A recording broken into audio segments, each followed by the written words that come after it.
All across the country, policymakers in state capitals are making decisions that shape the lives and futures of working families, people who are struggling just to get by.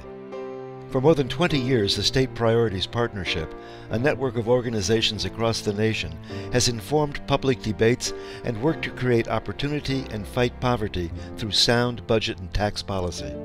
The State Priorities Partnership is one of the most important investments that we make among these different advocacy organizations because of the savvy they bring on not just tax and budget policy, but all the policies that affect children and families in this country.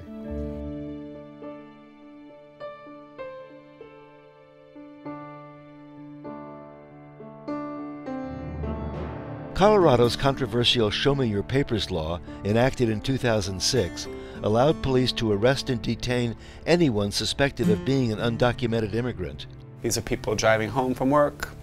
They get pulled over for a broken taillight or something very minor, and that law required that local law enforcement report people they suspect of being undocumented to Immigration and Customs Enforcement, ICE. Brendan heard devastating stories from people like Lupe, whose husband was stopped 2 years ago for driving 8 miles over the speed limit. And they had to spend 4 days in detention, and they've been fighting their deportation case ever since then. For years, immigrant rights advocates fought unsuccessfully to get this law repealed, until they joined forces with the Colorado Fiscal Institute, a state priorities partnership organization. We decided to do a fiscal impact study of the cost of immigration detainers and immigration detention to be able to move the legislators that were on the fence. The Colorado Fiscal Institute is a research and advocacy organization that looks at pressing economic and fiscal issues in the state of Colorado. As a member of the State Priorities Partnership, CFI was able to learn from colleagues across the country and receive invaluable research support.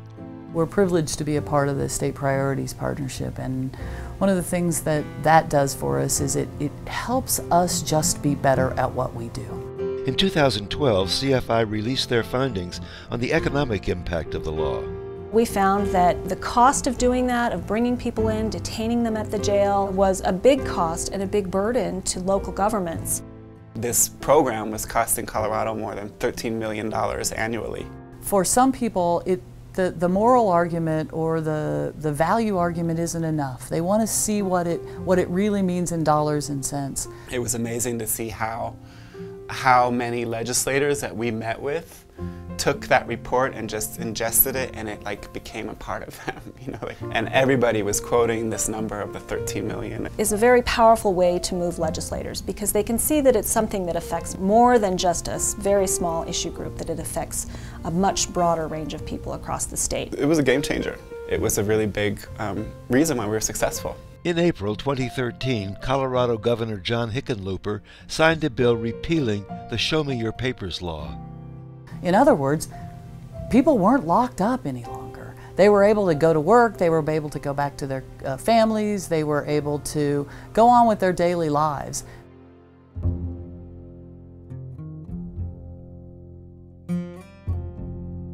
David Gray is a policy analyst at the Louisiana Budget Project in Baton Rouge. I grew up in New Orleans, and like thousands of other New Orleanians, my home was destroyed during Hurricane Katrina. I came back to Louisiana after graduate school, and I told myself I'd come back for 2 years to give back to my state.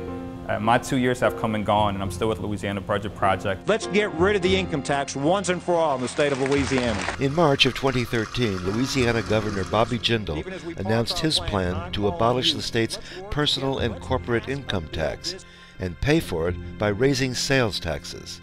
It was going to shift the tax burden in Louisiana from corporations and individuals at the very top of the income scale to folks in the middle and the bottom. I think a lot of times when people hear budget analysis, they just think numbers and figures, but you know, your state budget reflects your priorities and your morals. The Louisiana Budget Project got to work. We immediately contacted other members of the partnership because we knew we weren't the only state that was facing an income tax cut of this magnitude. We're a small organization here. We have 5 people on staff. I always say the partnership allows us to fight above our weight class. It was important for legislators to have factual information from a trusted source. So without the information, we're powerless. So information is power, and LBP helps to get that information into the hands of people. We were able to quickly put out a timely and very credible report refuting and discounting most of the governor's claims. In a surprise move during his speech to the opening session of the state legislature, Governor Bobby Jindal scraps his controversial tax plan. So I'm telling you today that we're actually going to park our tax plan. Making that tax plan disappear was a major victory for us, and I dedicate that victory largely to the work that the Louisiana Budget Project put in. We see the budget part of this just as being just as important as the policy piece, and so that's why we are committed to funding the state priorities partnerships in our region.